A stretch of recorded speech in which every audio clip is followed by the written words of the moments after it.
Hello, everyone. I'm going to take my mask off so you can hear me because now we're going through 3 layers of conversation. I'll make sure that you can hear me okay. I want to thank all of you who are joining us virtually, those listening both here in person and all of you on Zoom. It's such a pleasure to continue to serve as the Senate Minority Leader and to be here alongside Representative Ilana Rubel for the 2nd year. She's proven to be prudent and decisive in her role, which is no surprise to me or anyone in our caucus. We both remain so proud to serve the state in its Democratic leadership and are determined to champion the best interests of all Idahoans as we do each session. Our Democratic caucus remains strong and committed to advocating on behalf of all Idahoans from all economic levels. While we look forward to working closely with Governor Little and the Republican lawmakers throughout the session, we are deeply concerned about the potential consequences of convening without proper safety protocols in place. The coronavirus continues to plague our communities, and thousands of Idahoans have died or suffered lifelong health consequences as a result. We grieve for their families and for all people impacted by this contagious disease. Our caucus asked for the session to be delayed as a precaution, and the governor made a similar recommendation. Clearly, this didn't happen. This impacts the public's ability to testify as well. Our democracy is dependent upon us listening to the voices of our people and doing their work. They deserve to be heard in a peaceful fashion, even if by remote testimony. Mechanisms are in place to allow Idahoans to participate and remain actively involved, including remote attendance. But it is at the discretion of chairman and Republican leadership whether that will be upheld in each of the committees. At this moment, the Senate plans to be more proactive than the House. The actions displayed in our Capitol in August during the special session and in Washington, D.C. last week also cause us to be concerned about how to navigate through this regular session. We have security protocols set up. However, the legislature must commit to following these safety measures, or our ability to do the people's business will dissolve and everyone will be at risk. We appreciate the governor's call for civil discourse, and again, we hope these words are taken seriously. We have faith in our local law enforcement to help keep us safe, but it is also our responsibility to protect our colleagues, staff, and the general public. Despite the current conditions, we will nevertheless look forward to working and improving the lives of every Idahoan because of all of our citizens deserve the opportunity to prosper. We hope to find bipartisan solutions to not only help our state during this challenging time and unprecedented experience, but in the years to come. In the 2021 session, Idaho Democrats plan to present and support legislation that upholds our highest priorities: fair taxes, access to affordable health care, criminal justice reform, high-quality education, and economic prosperity. The difficulties of the past year showed us exactly where the legislature's focus needs to be: Idaho's working families. We are pleased to hear the governor's plan to fully fund Medicaid. Now is the time to be thinking about how best to support our citizens and how not to sever a critical lifeline. The need for Medicaid coverage is especially clear now when more Idahoans have been driven into Medicaid by job loss and pay cuts, and the demand for health services is higher due to this pandemic. We stand with the 61% of Idahoans that work so hard to pass Medicaid expansion, and we support the governor's plan to keep it funded and operational. The past year has also underscored how inadequate funding has impacted our schools. Idaho is already 51st in America on education funding before the pandemic hit.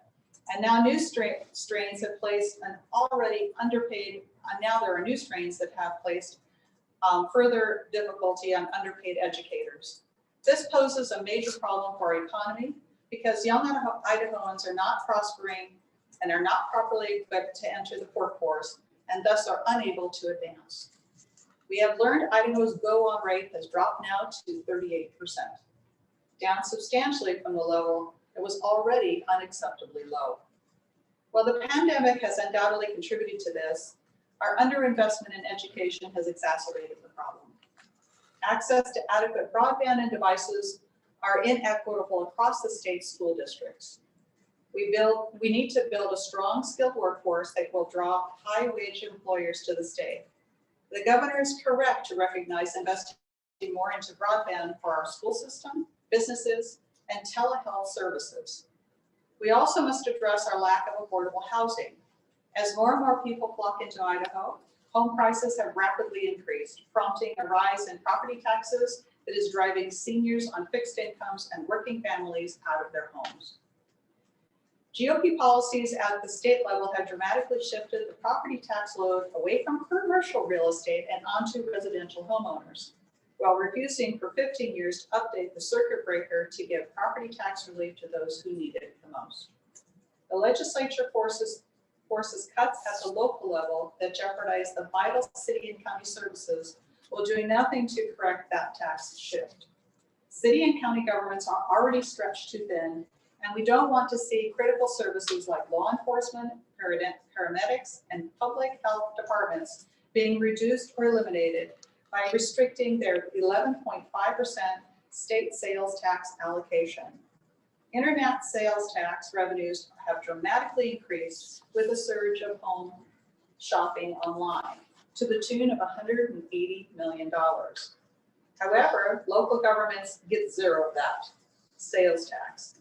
In the governor's revenue reductions, those who need the one-time assistance and the high. The Democrats have a slate of legislation that provide meaningful reductions in property tax while leaving vital services intact. The legislature must work together to represent the best interests of every Idahoan in our rapidly changing political, social, and economic environment, now more than ever. We don't want to see a repeat of what happened during the special session in August, where we saw little accomplished and too much grandstanding. I sincerely hope we will be able to pass meaningful legislation that actually improves the lives of everyone equitably.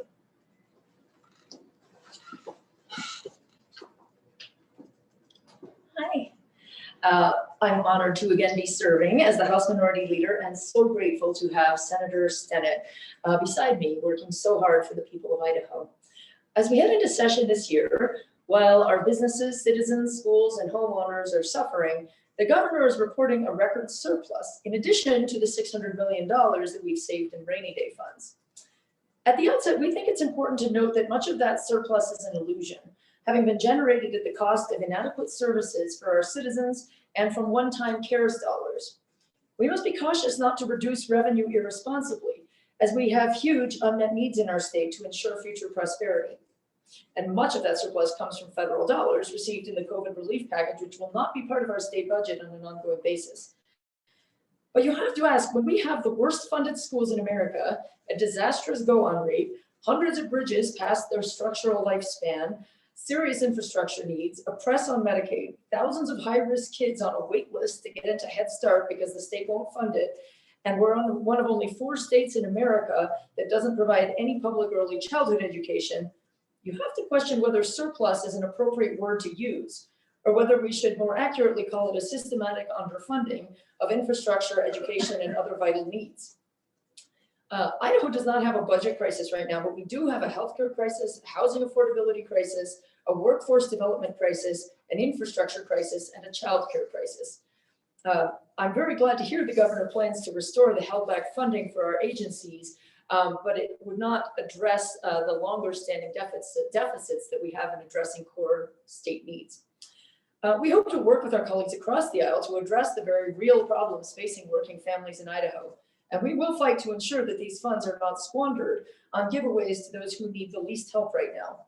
Now, we're supportive of responsible tax cuts, but only if the benefit flows to the working people who need it, and not primarily to the wealthy and well-connected, as we've seen too often in recent years. We want to see a permanent increase of the circuit breaker, a meaningful increase in the child care credit, and income tax reform that would protect low-income Idahoans from being taxed in the highest bracket. Currently, you land in the highest tax bracket if you make about $11,000. That is ridiculous. I don't think anybody would think that a person making $11,000 would be so wealthy that they should be in the highest bracket of taxation. But we are concerned that our GOP colleagues will instead put forward a top margin cut that overwhelmingly funnels money to those at the top while doing virtually nothing for working and middle-class Idahoans. The Idaho House and Senate Democrats have a slate of bills to address the critical issues facing our citizens, including legislation to restore the indexed homeowners exemption so as to better balance the tax load between commercial and residential property. We have a bill to increase the circuit breaker program, helping seniors, veterans, and people with disabilities stay in their homes. It's also critical, as Senator Stennett outlined, that we allow internet sales tax to be used for community needs. Right now, the sales tax on a shirt that you buy at the mall goes to fund schools and police and community needs and goes into a revenue share with local government. But if you buy that same shirt online, none of that sales tax goes to help us cover any of those needs. This is ridiculous. As internet sales are growing by leaps and bounds, often at the expense of brick and mortar sales, this differential treatment is driving counties to have to raise property taxes and leaving schools direly underfunded. We saw record levels of bonds and levies this year that I think is driven in no small part by starving those local governments and schools from what should be their share of sales tax. We have legislation that would treat all sales tax the same, as we believe it should be. In short, we are proposing meaningful property tax cuts that would provide real relief without jeopardizing funding for essential local government services. We are not the ones seeking to defund the police. It is those who seek cuts to the already strained budgets of cities and counties whose efforts would jeopardize the funding of law enforcement. We were pleased to hear the governor's plan to reverse the cuts to education funding and to fund the career ladder. Financial help for educators willing to teach in rural and underserved areas as well, something that Representative Toon has been working on for many years. To further help Idaho's children, we have legislation spearheaded by Representative Nekachea to allow foster kids to remain in the foster system if they so choose until age 21 to improve the prospects of success for abused and high-risk children. In addition to promoting the state's economic and educational health, as well as that of Idaho's working families, our caucus will continue to work on common sense criminal justice reform during the session. There's legislation to seal records for individuals who've committed minor criminal offenses, allowing those who have paid their debt to society to move on with their lives and have access to employment and housing opportunities. All Idahos benefit when we provide opportunities for rehabilitation and reintegration into the community, helping to create a path toward reducing our state's high recidivism rates. We would also like to see a meaningful consideration of medical cannabis to alleviate the suffering Idahoans who are now forced into opioid use to address their pain. We think there is much opportunity for bipartisan progress this session to benefit the lives of Idahoans, and we are ready to work hard to make that happen during the 2021 legislative session. Again, thank you all for coming, for listening, and ready for any questions you may have. Okay, we'll open it up. I don't have the list in front of me, but a number of mostly House conservatives had their own press briefing this morning with a list of bills that are their priority. Have you seen that? Are there any areas of common interest there? I mean, one of them I'm thinking of is that they didn't have a lot of detail, but they talked about the civil asset forfeiture, which I believe you worked on. They talked about facial recognition, prohibitions on facial recognition technology and AI technology. So I'm just wondering whether there may be some areas of commonality between your caucus and the conservatives. Yeah, I think that particularly, I mean, I'm always ready to work with anybody who I think is pushing common sense legislation that will help people. And I do think there's a lot of room, and in the past, I've had great success on criminal justice reform, working with folks in that group. I think there is strong support in that group for not only, well, we already actually did pass a complete overhaul of civil asset reform for sheriff a few years ago. We worked together to pass reform of mandatory minimum sentencing multiple times through the House with the supermajority. Several of them have expressed their support for clean slate legislation. I would be interested in learning more about the facial recognition prohibitions. I'd want to learn more, but that might be something I could support. So I think there would be room, certainly in the criminal justice arena, for there to be overlap and mutual work towards something good in those areas. So the Republicans, on their list, or just before one of their top issues is what they call the realignment of the balance of power. They're concerned about their governor's power through an emergency. Do you have any response to that or any concerns about the governors, maybe the balance of power between the legislature and the governor when it comes to emergencies? Well, I haven't actually, I asked Pro Tem Winter to share the language because I know they've worked on it and they're still tweaking it, but, so I haven't seen all of the final product. There are a couple things that my leadership may agree with some of the content of what, a few things. I understand that from what I can tell, maybe, I know there are many bills being generated out of the House, but the Senate is really seriously looking at about 7 of them. And of course, the constitutional amendment that we're all talking about, making that change is on top of everybody's list. There are a few things in those that I think that we can support, but I'm gonna really have to look closely at the language to see how they plan on making it work, or how it would be, how that chain of command would work or not work in the future in order to answer more correctly. But there are a few things, perhaps not, we were talking about maybe we can negotiate, perhaps not allowing the governor to keep re-upping the emergency every 30 days without the legislature being able to weigh in at some point. We plan on negotiating, but they are going to share, we're going to sit down at least amongst the Senate leadership and talk about it.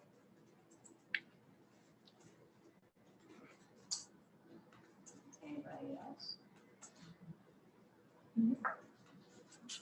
Any questions from the online group? Anybody online? I have a question. This is Scott McIntosh from the Idaho Statesman. What tax cuts would the Democrats be open to working with Republicans on? Well, for example, I think we would like to see an increase in the child care credit, which is really very small right now and not adequate to address families' needs. We would like to see something addressing, as I mentioned, potentially stretching out. If we're going to be looking at the income tax, maybe we should stretch out those brackets. So instead of doing a tax cut that really overwhelmingly benefits the wealthy at the top end of the spectrum, maybe instead we allocate that tax cut towards something where you don't hit the top bracket until you make $40,000 or $50,000, for example, whereby the bulk of the revenue reduction would go to benefit people who are lower and middle income as opposed to top income. So I think there are a variety, certainly property tax cuts. I think there's a lot that we could work on in there, but again, it would have to be something that doesn't come at the expense of gutting local county budgets. So the circuit breaker essentially is a tax cut for seniors and veterans and whatnot. So I think there are a variety of tax cut ideas that we would be really interested in pushing forward. It's just that we want to make sure that that money goes to people who need it, and that we're not further lining the pockets of the well-heeled and well-connected at the expense of funding our schools and infrastructure. And as a follow-up, have you had any discussions? Is there interest among your Republican colleagues to increase the homeowners exemption? When we spoke with the governor's office and with our colleagues, so far, we have not heard homeowners exemption. We plan on bringing something forward, and the governor's office said that they gave us sort of a limited list of what they were thinking about as far as tax relief.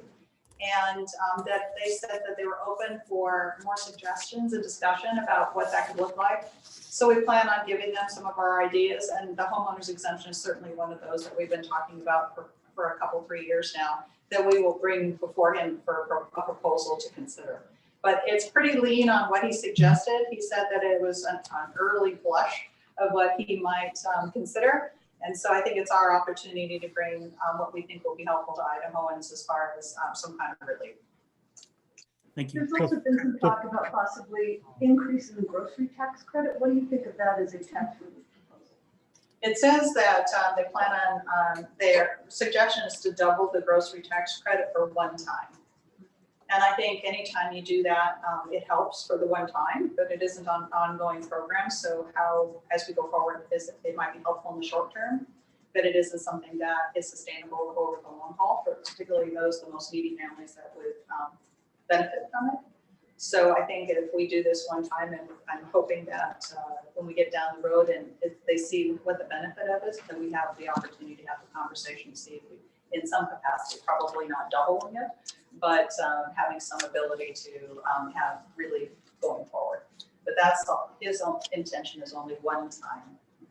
Yeah, and I would just add to that a concern that I had, which was that the elements of that of the tax cuts that would be most likely to benefit working people would be the increase in the grocery tax and the circuit breaker.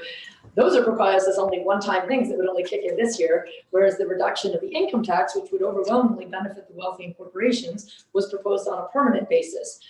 We would like to see an inversion of that. We would like to see the help for regular people be the one that's permanent, and if there's going to be a one-time thing, let that be the one that is allocated to the wealthy and high-end corporations. So we would like to see a reversal of the thinking on that. And We don't want to end up like we were a few years ago where we ended up doing that big tax shift of restructuring and then didn't bring in the revenues that we expected. And so we should be able to do something where we can control the programming and then do revenue reductions as we have the kind of economic ability to do it. And instead of just saying permanently we'll do this, when it's not sustainable, but perhaps when our revenues and our economy is not as prosperous as we had planned.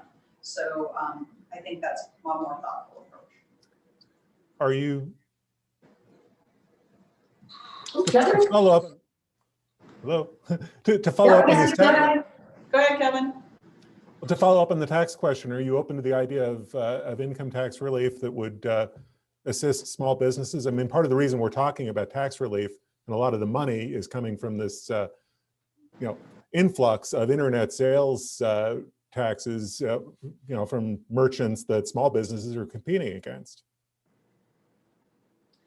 Yeah, well, again, I would take issue with the core foundational premise of that, which is this still idea that internet sales tax should be sequestered and treated entirely differently. I don't think that $180 million should be in that pot. I don't think it should be used for an income tax giveaway. I think it should be treated exactly as sales tax on anything else that you buy, which means that, a chunk of it goes to counties and cities, thereby relieving people's property taxes, and the rest goes into the general fund where it goes predominantly into education, which again relieves people's property taxes because then they don't need so many bonds and levies. So I think it's a bad situation right now that $180 million is being put aside in this quote tax relief fund, and all that it's doing is actually creating a property tax crisis for families and seniors. It is especially burdensome on those living on fixed incomes and is driving them out of their homes. So we don't think, at least I don't think that's an appropriate use of the $180 million. I think the whole idea of sequestering the internet sales tax should be laid to rest.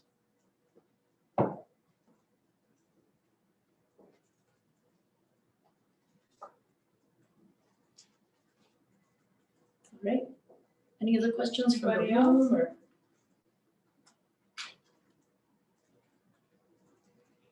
Thank you so much for joining us. Is that everybody good? Okay, thanks for joining us very much, and we appreciate. We are always open to take your calls, and we will of course be giving information on a regular basis. So we appreciate your participation.